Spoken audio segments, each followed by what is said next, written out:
Hey guys, what's up? It's Monkey. I'm back for another video. In today's video, we are going to be finishing up the Zamasu arc in What If Dabura Turned Good. So yeah, let's get right into it. Before we do though, please make sure you drop a like and subscribe with notifications on, as it would really be appreciated. Also make sure you follow my Instagram and share this video with someone who might enjoy it. And with that being said, let's not waste any time. Let's get right into this video and see how the Zamasu arcs end, how the Zamasu arc ends with possibly Dabura being introduced. So we see Gotenks and Zamasu who begin their battle. I call this the Battle of the Fusions. We get to really see just how powerful Super Saiyan Rage Gotenks is, as he goes head to head with Zamasu. One thing that is really good is the fact that Gotenks is now an adult, which means he takes these fights much more seriously. However, he still does keep that goofy attitude. He does use multiple of his techniques too, such as the Galactic Donut and the Super Ghost Kamikaze attack. Overall, however, the fight does seem to be in Gotenks' favour. However, then Zamasu screams, powering up. His energy grows. However, strangely, half his body becomes somewhat corrupted, and this is where the real fight begins. Now, Zamasu is taking this very seriously, and it's clear he's gotten a lot tougher. For Gotenks, who is now being helped by the likes of Future Trunks and Super Saiyan 2, they're really struggling, and Zamasu isn't holding anything back. He is unleashing his strength upon these mortals. Eventually, Zamasu does actually manage to land a blast at Gotenks, sending him flying. This then leads to Zamasu going in for the finishing kill. However, Future Trunks blocks it and screams, achieving a new form, Super Saiyan Rage. He had seen Gotenks do it, and now he thought he could do it too. He lands a punch which connects directly with Zamasu's face, and so Gotenks and Future Trunks team up on Zamasu, unloading multiple attacks. They are doing quite well, however, eventually Gotenks defuses, causing them to flee.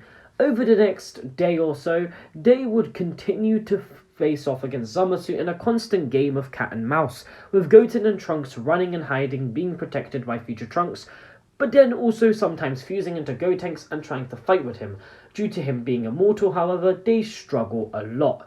Future Trunks curses himself for allowing these two kids to come along, but it was kind of a blessing in disguise because he is now able to fight against Zamasu. But that's enough of looking at what's going on in the future. Let's see what's going on in the present.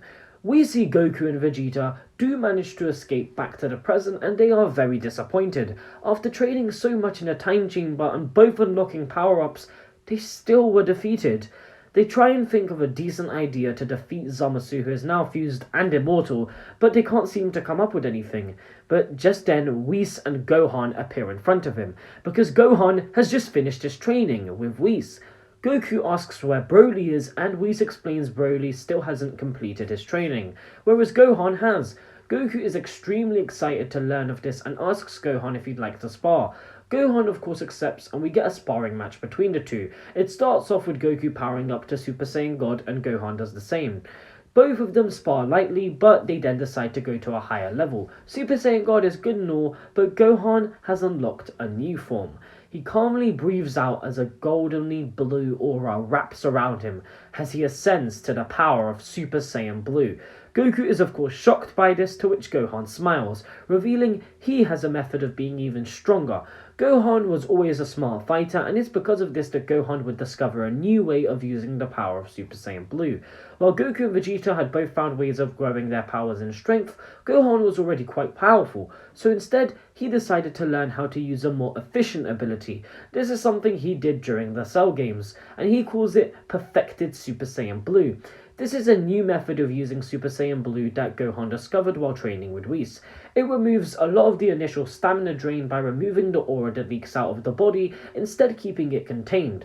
We see this done in the Dragon Ball Super manga.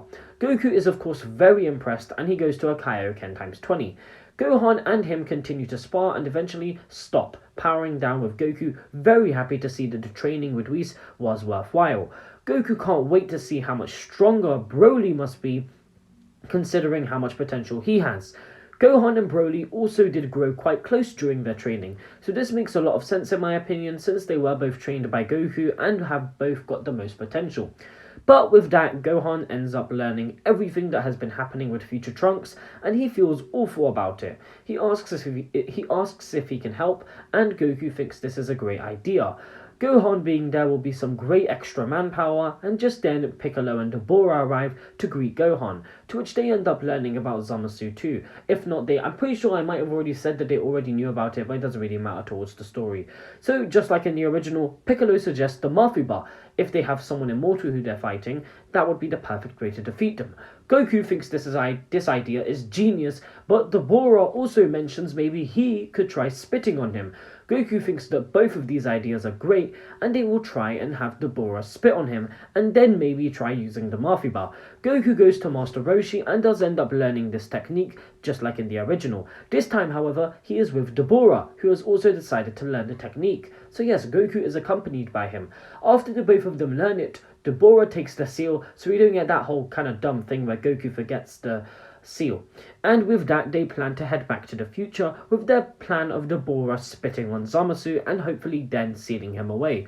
Of course, Chi-Chi and Bulma are extremely worried about Goten and Trunks, but Goku and Vegeta decide not to reveal what happened to them because it's probably for the best. So they just assume that they've been out for a really long time and they don't know where they are. And with that, Goku and Vegeta return to the future, this time accompanied by Gohan and Dabura. I finally managed to bring Dabura back into the story. I know this is meant to be a what if about Dabura, but I really have a bad habit of expanding on other characters and kind of just forgetting about the main focus of this what if, which is Dabura turning good. So yeah, I am sorry about that to all the people who were like, where was Dabura for this entire arc? He's here now, so yeah. They arrive in the future only to find Gotenks fighting Zamasu, who has been hunting them for the last day or so. They are ecstatic to see their fathers have returned, and Gohan is there too, joining them. Goku tells future Trunks to come with him, surprised to see he has Super Saiyan Rage. Goku takes him to Dabura and fills him in on the plan, and he explains that he wants to lure Zamasu in, and future Trunks is not opposed to this. He thinks it's actually a good idea, so he decides to start learning the Mafuba with Dabura.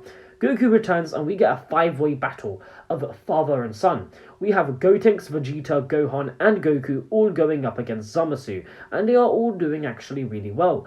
Zamasu in his half-corrupted form is taking a lot of damage, and this causes the Broly side of him to become even more enraged, taking over his body more. As he takes over his body more for a bit, this allows them to attack him with their own blasts at the same time. From this emerges a massive beast who had just had his body obliterated. He screams at all of them in his new final form. I call this the 100% full body sludge grotesque form. Of course, this is what happens when you mix an immortal with a mortal. You get this abomination. The massive beast begins to scream because Zamasu's had his entire body taken over due to taking so much damage, and the massive beast begins to fight all of them, and he's going all over the place. It's clear to see that Broly's power is not controlled. It's going everywhere, and they are shocked at his strength. It's like a wild animal. It's everywhere. He can't even speak anymore. He's just screaming like a monster. He truly is just a beast. They eventually begin to push him back, which angers the freak. He, however, is very easy to manipulate, and with no effort, they manage to push him to where Dabura and Trunks are. Dabura has increased a lot in strength, and he goes in, starting to try and spit at Zamasu. Due to his sludge, however, only part of his body is being turned to stone. Only about half, which is because obviously we have the half from Broly. Meanwhile, the rest is all being overridden by the grotesque sludge of fused Zamasu. Dabura continues to try and spit at him, slowly slowing him down considerably, with the rest of the Saiyans all taking their opportunity, firing a combined blast at him.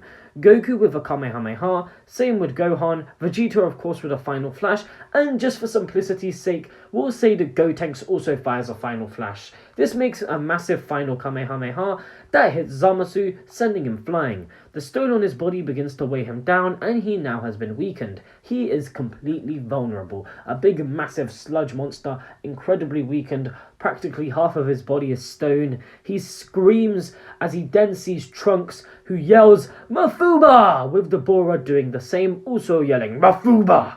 Trunks more so just follows Dabura, and they lead Zamasu to being sealed away. He screams as his body is completely swooped up, and when swirling and spinning, he lets out a roar and actually begins to resist. Goku, however, didn't learn this technique for nothing and jumps in, also yelling, "Mafuba!" pushing Zamasu back in. Goku, Future Trunks, and Dabura all scream as they slowly push Zamasu's body into the rice cooker. He screams as his body is sent hurtling into it. They then put the seal on it and defeating him for good. And that is the end of the Fused Zamasu arc. Fused Zamasu has been defeated, not by death, or not by the Trunks spirit bomb sorting him, or whatever the hell that was. They have sealed him away using the Mafuba, and they all sigh in relief. Trunks cries, realizing that it's really finally over, and Gohan pats him on the back. As he looks up for a split second, it looks like he's looking at future Gohan. He blinks and thinks he must be seeing things, and suddenly Gohan reappears. And that is the end of the Zamasu arc. They head back home, with Trunks remaining in his timeline, having no other option but to rebuild, with help from Mai, of course. Beerus still goes and Hakai's Zamasu, and that all kind of goes the same. The majority of this arc is going to go the same. The main difference is, of course, the whole Broly Black thing. And with this, peace returns. Goku is still excited for the Tournament of Power and decides that he cannot wait any longer. He decides he wants to fight a bunch of people, and he hears that Broly's going to be finishing his training up soon. He wants to get as strong as he can for the tournament, and he begins to remember a bunch of old battles he kind of wants to have. But I think we should end this part there. Goku is ready to get as strong as he can for the tournament, and I think this is a good place to leave this part off. So in the next part, in terms of story, I'm not going to lie to you guys, not much is actually going to happen. We're not going to cover the Tournament of Power just yet. I want to give it a bit more time. We are more so going to set a bunch of things up, but also wrap a few things up. So yeah, I can't wait to show you all what I'm going to be doing with this sportif, because I have got some nice things planned for it. You can expect to see a lot of things happening in the next part, and you definitely don't want to miss it. If you want to see characters with new forms, because there will be a lot of characters who have unlocked new forms, then you definitely don't want to miss it. But yeah, I hope you all did enjoy this part. We finally wrapped up the Zamasu arc with the current longest arc in this What If. This was, of course, 3 parts long. So yeah, make sure you drop a like down below and subscribe with post notifications on, and make sure you share the video and follow my Instagram. And with all that being said, I will see you all in the next video. Laters.